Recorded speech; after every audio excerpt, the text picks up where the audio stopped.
Before powering on, it is necessary to insert a TF memory card with a maximum capacity of 128 GB. Press the power button to turn on the device while it is turned off. And then press and hold the power button to turn it off.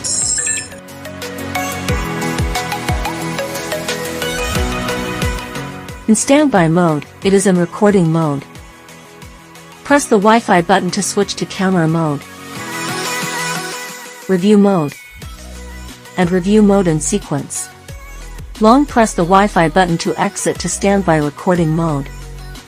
Press the power button to take photos or record videos.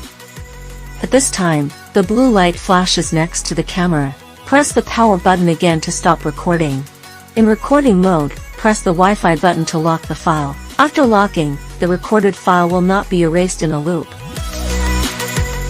In standby mode, press the menu button to enter the settings interface. The power button is scroll down, and the Wi-Fi button is scroll up. Press the menu button to enter the settings options. Select the parameters and then press the menu button to confirm and exit. Long press the Wi-Fi button to return to the previous level.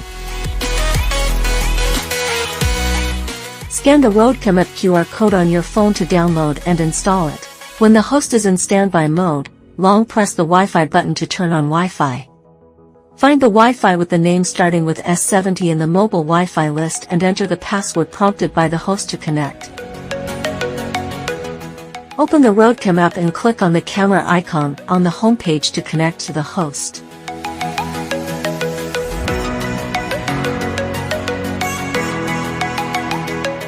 Using a Type-C charging cable for charging, the red light will turn on when charging and turn off when fully charged.